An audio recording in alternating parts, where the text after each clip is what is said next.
패러다임의 전환 데이비드 베컴의 고백, 축구 지능과 리더십의 격차. 인터 마이애미의 구단주 데이비드 베컴은 세계 축구의 정점에서 산전수전을 다 겪은 인물이다. 그런 그가 CBS 스포츠와의 독점 인터뷰를 통해 내놓은 발언은 단순한 패배 소감이 아니라 팀의 근간을 흔드는 뼈아픈 자아성찰이자 손흥민이라는 존재에 대한 경이로운 찬사였다. 베컴은 자신의 팀이 기록한 무득점 패배의 원인을 심판 판정이나 운이 아닌 근본적인 축구 지능과 리더십의 결핍에서 찾았다. 베컴은 특히 리오넬 메시와 손흥민이 경기 흐름을 읽고 대처하는 방식의 차이를 날카롭게 지적했다. 그는 메시가 여전히 과거의 방식, 즉 개인의 초월적인 기량에 의존해 모든 난관을 돌파하려는 독단적인 성향을 버리지 못했다고 분석했다. 반면 손흥민은 경기 흐름을 완벽하게 통제하며 동료들의 위치를 지정하고 팀 전체의 효율성을 극대화하는 미래형 리더십을 선보였다고 평가했다. 베컴에게 손흥민은 단순히 공을 잘 차는 선수가 아니라 경기장이라는 거대한 체스판을 지배하는 마스터로 비춰졌다. 베컴의 진단 중 가장 잔인하면서도 현실적이었던 부분은 클래스의 격차에 대한 인정이었다.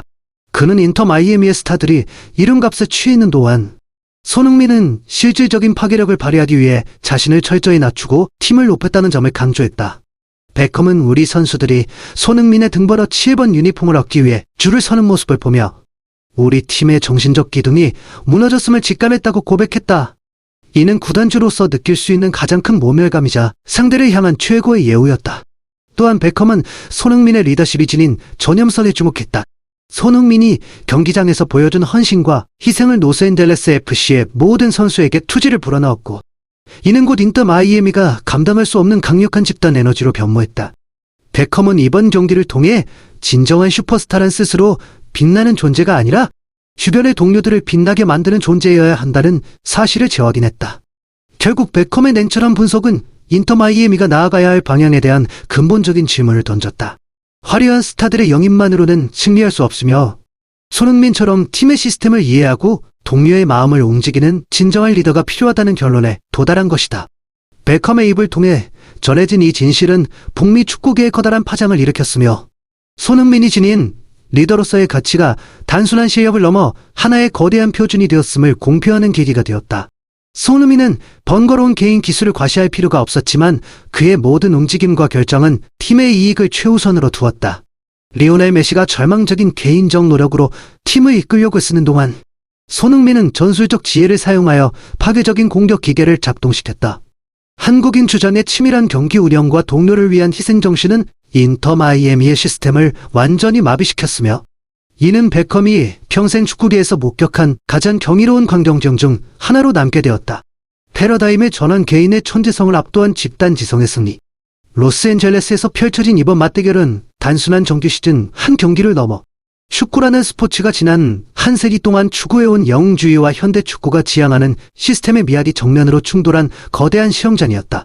경기 결과인 3대 0이라는 스코어는 단순히 골 결정력의 차이를 말해주는 것이 아니라 경기장 위에서 구현된 축구 철학의 깊이가 얼마나 달랐는지를 증명하는 냉혹한 지표였다.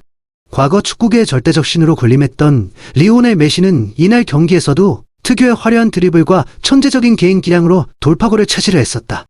메시가 공을 잡는 순간 관중석은 열광했고 그는 여전히 3명에서 4명의 수비수를 순식간에 제치는 마법 같은 장면을 연출했다. 그러나 문제는 그 이후였다. 메시의 발끝에서 시작된 마법을 로스앤젤레스 FC의 철저한 협력 수비와 조직적인 공간 압박 앞에 번번이 무력화되었다. 현대 축구의 수비 시스템은 이제 한 명의 천재가 모든 것을 해결할 수 없을 정도로 고도화되었으며 메시는 그 거대한 벽 앞에서 고독한 싸움을 이어가야만 했다. 이러한 메시의 고전은 인터 마이애미가 처한 전술적 한계를 극명하게 드러냈다. 메시는 여전히 자신이 모든 해결사가 되어야 한다는 압박감 속에 경기를 치렀고 이는 팀 전체의 유기적인 움직임을 저해하는 요소가 되었다. 반면 손흥민이 보여준 축구는 전혀 다른 차원의 것이었다. 그는 경기 내내 자신을 드러내기보다 팀 전체의 유기적인 흐름을 만드는 마스터 마인드로서 존재했다. 특히 전반 37분의 토진 선제골 상황은 손흥민의 전술적 지혜가 정점에 달한 순간이었다. 손흥민은 충분히 직접 슈팅을 시도할 수 있는 역습 상황에서도 의도적으로 속도를 줄이며 보이지 않는 흡인력을 만들어냈다. 그는 자신의 존재감만으로 인터 마이애미 수비진 전체를 자신 쪽으로 끌어당겼고 수비수들이 방향을 잃고 헤매는 찰나의 순간에 비어있는 동료 다비드 마르티네스에게 완벽한 기회를 제공했다. 이는 단순히 패스를 잘하는 수준을 넘어 경기장 전체의 공간과 시간을 통제하는 고도의 축구 지능이 뒷받침된 플레이였다. 손흥민의 이러한 플레이 스타일을 로스앤젤레스 FC 선수들에게 강력한 확신을 심어주었다. 주장이 자신보다 팀을 위해 헌신하고 공간을 창출하는 모습은 동료들에게 투지를 불어넣었고, 팀 전체가 마치 하나의 정교한 기계처럼 움직이게 만드는 원동력이 되었다. 데리 네비 지적했듯 손흥민은 이제 스스로 골을 넣는 피니셔를 넘어 팀의 전체적인 전술 완성도를 결정짓는 시스템 빌더로서의 면모를 유감없이 발휘하고 있다. 결국 이 경기는 축구에서 가장 강력한 무기는 한 명의 뛰어난 개인기가 아니라 그 개인의 능력이 팀이라는 용광로 안에서 어떻게 융합되느냐에 달려있다는 사실을 다시 한번 일깨워주었다. 메시가 과거의 영감을 제한하기 위해 홀로 고군분투하는 동안 손흥민은 동료들의 잠재력을 극한으로 끌어올리며 현대 축구가 나아가야 할 이정표를 제시했다. 우리는 지금 천재 한 명에게 의존하던 시대가 저물고 손흥민이 주도하는 집단 지성의 시대가 도래했음을 목격하고 있다. 심리적 붕괴의 상징 유니폼 교환 사건이 시사하는 권력 이동. 데이비드 베컴 구단주가 이번 경기에서 가장 큰 충격을 받았다고 고백한 지점은 전망판에 새겨진 스코어가 아니었다. 그것은 경기가 종료된 직후 경기장 한복판에서 벌어진 상징적인 장면이었다. 인터 마이애미의 중앙 수비수 막시밀리아노 팔콘이 팀의 패배에 좌절하고 있는 리오넬 메시나 동료들을 위로하기는커녕 곧장 손흥민에게 달려가 유니폼 교환을 요청한 사건이다. 이 장면은 단순히 두 스타 선수의 훈훈한 교류가 아니라 인터 마이애미라는 거대 구단의 자존심과 정신적 기둥이 통째로 무너져 내렸음을 보여주는 결정적 증거였다. 베컴은 인터뷰를 통해 우리 선수가 대패 직후에 상대팀 주장의 유니폼을 간절히 원하는 모습은 구단주로서 느낄 수 있는 가장 큰 모멸감이었다고 씁쓸하게 회상했다. 팔콘이 손흥민의 등번호 7번 유니폼을 손에 쥐는 순간 그것은 단순히 옷 한 벌을 주고받은 것이 아니라 경기장 내 실질적인 권력이 메시에서 손흥민으로 이동했음을 전 세계에 공표하는 의식과도 같았다.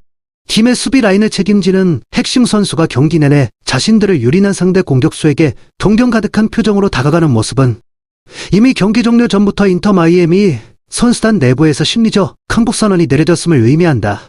이러한 심리적 붕괴는 루이스 수아레스가 팔콘에게 다가가 그의 행동을 질책하는 과정에서도 여실히 드러났다. 수아레스는 팀의 기강을 바로잡으려 했으나 팔콘은 손흥민을 향한 경외심을 숨기지 않았다. 이는 손흥민의 영향력이 단순히 실력이라는 범주를 넘어 적들조차 매료시키는 강력한 카리스마와 품격을 갖추었음을 시사한다. 베컴은 축구 경기장에서 상대 선수를 동경하기 시작하는 순간 이미 승부는 결정된 것이라고 강조했다. 인터 마이애미 선수들은 손흥민의 압도적인 속도와 전술적 사고방식에 맞서며 깊은 무력감을 느꼈고 그 무력감은 곧 동경으로 변모하여 팀의 결속력을 와해시켰다. 라커룸 터널 안의 분위기 또한 이를 뒷받침했다. 메시가 믿기지 않는다는 눈빛으로 그 광경을 바라보며 침묵하는 동안 다른 선수들은 고개를 숙인 채 걸어갔지만 팔콘만은 손흥민의 유니폼을 마치 전리품처럼 소중히 다뤘다. 이늘 로스앤젤레스 FC가 구축한 축구 시스템이 인터 마이애미의 스타 지상주의를 심리적으로 완전히 제압했음을 보여준다. 손흥민은 경기 결과로만 승리한 것이 아니라 상대팀 선수들의 머릿속에 우리가 넘을 수 없는 벽이라는 인식을 심어줌으로써 완벽한 정신적 승리를 거두었다. 결국 이 유니폼 교환 사건은 북미 축구계에 거대한 파장을 일으켰다. 스타들로 가득 찰 라인업이 지닌 허상과 실질적인 리더가 이끄는 팀의 견고함이 대비되면서 손흥민이라는 존재는 이제 모든 선수가 우러러보는 새로운 시대의 표준이 되었다. 베컴에게 이 사건은 세 골의 실점보다 더 뼈아픈 패배였으며 자신의 팀이 진정으로 가져야 할 것이 화려한 이름값이 아닌 손흥민과 같은 상대마저 굴복시키는 리더십임을 깨닫게 만든 계기가 되었다. 현대 축구의 새로운 표준 손흥민이 정의하는 미래형 리더십. 데이비드 베컴이 인터뷰에서 가장 경이롭게 바라본 지점은 손흥민의 리더십이 지닌 독특한 전염성이었다. 과거의 위대한 주장들이 강한 카리스마로 팀을 호령하며 자신을 따를 것을 강요했다면 손흥민은 가장 낮은 곳에서 가장 헌신적으로 뛰며 동료들이 스스로 움직이게 만드는 새로운 형태의 리더십을 선보였다. 베컴은 이를 두고 진정한 슈퍼스타는 스스로 빛나는 존재가 아니라 주변의 동료들을 빛나게 만드는 존재여야 한다는 사실을 재확인했다고 극찬했다. 손흥민이 로스앤젤레스 FC에서 보여줄 리더십은 전술적 규율과 이타적 기센의 완벽한 조화였다. 그는 팀 내 최고의 스타이자 세계적인 명성을 가진 선수임에도 불구하고 수비 가담이 필요한 순간에는 누구보다 먼저 자기 진영까지 질주했다. 이러한 주장의 모습은 팀 전체에 강력한 메시지를 전달했다. 월드클래스 선수가 저토록 헌신하는데 나머지 선수들이 게으름을 피울 명분은 어디에도 없었기 때문이다. 손흥민의 투진을 로스앤젤레스 FC의 모든 선수에게 불꽃처럼 옮겨붙었고, 이는 곧 인터 마이애미가 감당할 수 없는 강력한 집단 에너지로 변모했다. 특히 주목해야 할 점은 손흥민이 동료들의 심리적 잠재력을 끌어올리는 방식이다. 그는 경기 중에 끊임없이 동료들의 위치를 지정해주고 격려하며 팀의 전술적 완성도를 실시간으로 조정했다. 인터 마이애미의 선수들이 메시의 개인 기량에 의존해 수동적으로 움직일 때, 로스앤젤레스 FC의 선수들은 손흥민이라는 명확한 구심점 아래 각자의 역할에 확신을 가지고 능동적으로 움직였다. 베컴은 자신의 팀 선수들이 경기장에서 길을 잃은 듯 방황했던 이유를 바로 이러한 정신적 가이드의 부재에서 찾았다. 손흥민의 리더십은 경기장 밖에서도 빛을 발했다. 그는 승리 후에도 자신의 공을 내세우기보다 동료들의 이름을 먼저 언급하며 팀의 결속력을 다졌다. 이러한 태도는 팀 내부의 질투나 갈등을 원천 차단하고 모든 선수가 하나의 목표를 향해 나아가게 만드는 강력한 접착제 역할을 했다. 제리 네빌은 손흥민을 가리켜 자아를 버리고 팀을 선택한 위대한 거인이라 평하며 그의 존재가 팀을 얼마나 두려운 집단 기계로 진화시켰는지를 강조했다. 결국 손흥민은 이번 경기를 통해 현대 축구가 요구하는 리더의 전형을 다시 정의했다. 그것은 단순히 기술적으로 뛰어난 선수가 아니라 자신의 재능을 팀의 시스템 속에 녹여내어 전체의 효율성을 극대화하는 리더다. 베컴은 손흥민의 이러한 모습에서 인터 마이애미가 나아가야 할 미래를 보았고, 동시에 현재 자신의 팀이 처한 리더십의 결핍을 뼈저리게 통감했다. 손흥민이 구축한 이 미래형 리더십은 이제 북미 축구계를 넘어선 세계 축구팀들이 지향해야 할 새로운 표준으로 자리 잡고 있다. MLS의 새로운 왕자 메시의 시대를 넘어 손흥민의 시대로, 로스앤젤레스 FC와 인터 마이애미의 경기는 단순한 정규 시즌 한 경기를 넘어 북미 프로 축구리그 MLS의 권력이 어디로 이동하고 있는지를 명확히 보여준 역사적 분기점이었다.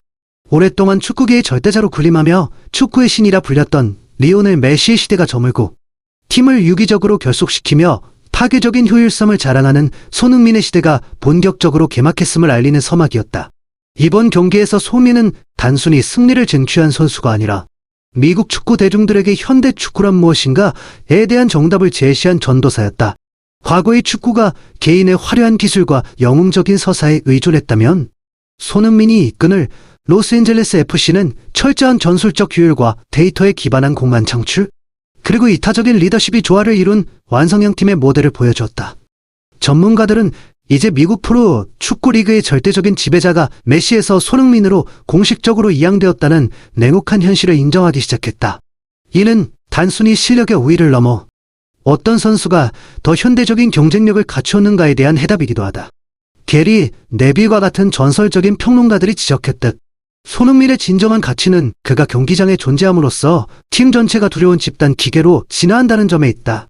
그는 자신의 명성 뒤로 숨지 않으며 가장 낮은 곳에서 가장 헌신적으로 뛰면서도 결정적인 순간에는 가장 날카로운 비수를 꽂는다.